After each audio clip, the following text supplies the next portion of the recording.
Welcome back to my channel, guys. It's time for another manga Webtoon volume review.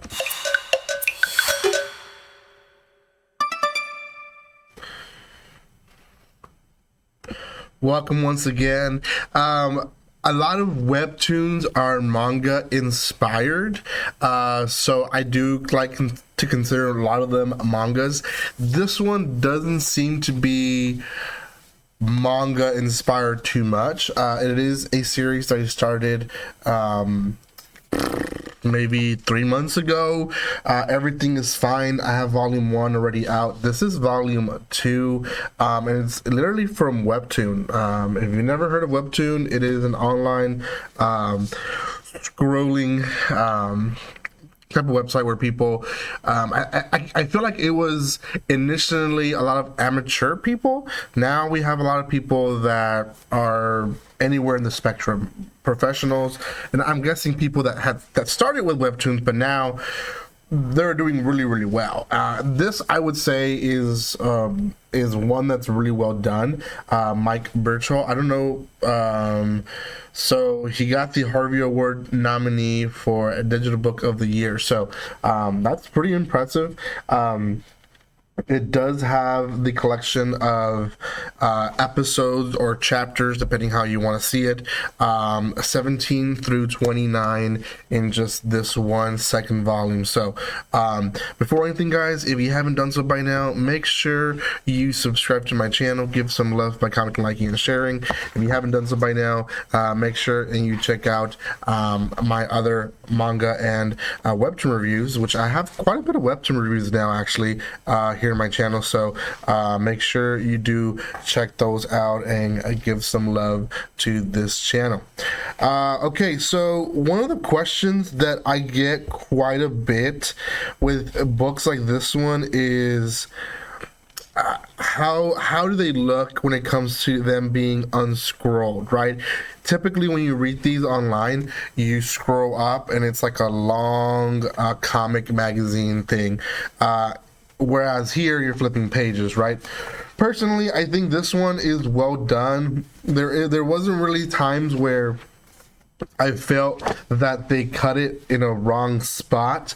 I don't know if they went in and created fuller pages, but I feel like this one that has a full page, I feel like on the scroll version probably wasn't as big, but and you know, stuff like this, I feel like maybe it was smaller, but they decided to extend it here in this volume. So for those who are asking those type of questions, personally, I don't feel there's an awkward cut in any of these.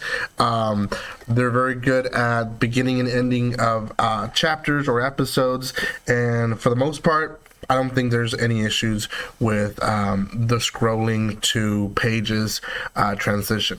Story itself, gosh, what a story. I still don't know what the heck's going on, to be honest, but it's kind of like a utopia, sort of, and I've found out more odd things to it, but last we left off, the wife had killed Tom, the police officer.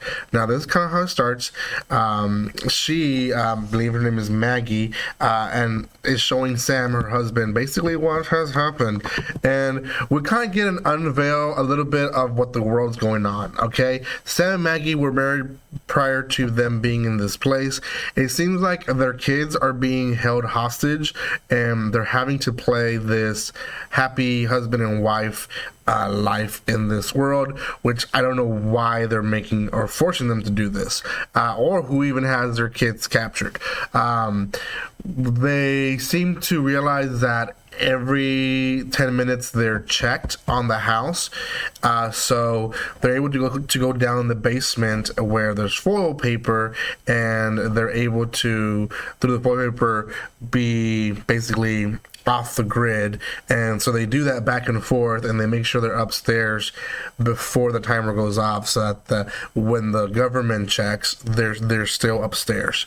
Now the neighbors next door were shady in the first volume. If you just start off here in the second volume, it kind of seems cruel. but they were very, very shady. I mean, I think they got, yeah, they got Charlie, which was in the first volume, killed, or so we thought, and we'll get to that point. But yeah, they're very shady and crappy, and they're basically doing whatever they want to move up in the society that they're in. So Maggie and Sam don't feel bad when they basically place the murder on their hands. They end up having Sam dress like a cop that fools the cameras, believing that the cop went to the neighbor's house. He's able to leave through the back door where the cameras can't catch him. So the cameras themselves believe that the last spot the officer was actually in the neighbor's house, not in Sam and Maggie's house. They also, at one point at night, move the body to their basement, and they make it all possible. Now, the neighbors, not, at least the wife, not too dumb. They kind of figure things out. The husband actually figures it out from the beginning, but the wife is like so... I don't know, she is controlling. That's what she is. And she tries to do what's best for them, and essentially ruins the whole thing and puts them in a worse position that they started in. Well, they end up being red-eyed, and we still don't know what that means, but what we do see in this scene, it seems like their kids are forced to commit to be unalived, I guess I'll put it like that. So we don't know exactly what all that means, if it's a real thing or if it's a simulation or what, but they're basically taken away. We see that Maggie and Sam are given an opportunity to go higher up in the hierarchy, and in the hierarchy here. They also see what is going to happen to their city, which apparently has been happening to several towns. And I'm trying to find the picture here where they're passing by in the car. They basically see another neighborhood burning down into ashes, and they're like, "Yep, that's going to happen to yours. So you're very lucky that you're moving, to this place." Now, we do have a scene here after that, box factory, and in the box factory, we have basically a person who is trying to commit suicide and fall into the fire, but essentially there's a guy there who's working who encourages him not to kill himself. And then we see, and welcome to the rebellion, Charlie. So Charlie's still freaking alive. So it makes me wonder if these neighbors are not gonna die yet.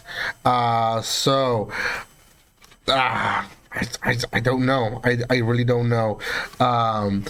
We further see the new town, which is run by the mayor, who happens to be the now widowed but used to be wife of the guy they killed, Tom. She is the freaking leader of this new city. So Sam and Maggie are in a very sticky situation, and I still don't know what's going on, and it's fine. Everything's fine. She even acts like, "Oh yeah, I loved him, but forget about it. Everything's fine." I don't think the brainwashing stops from that point. I think there's people above them that are still controlling the whole thing, but I think they're at a new level of, it's not anymore me and you, it's survival of its own, and it's, whoever makes it. And I feel like that's going to be the new part in the next volume, volume 3, which I don't know when it's releasing, but I will get my hands on it. By the way, I didn't say this in the beginning, this is actually one of the first videos that's not a Yum Press video in a while, because, I've been reviewing stuff from Yum Press left and right.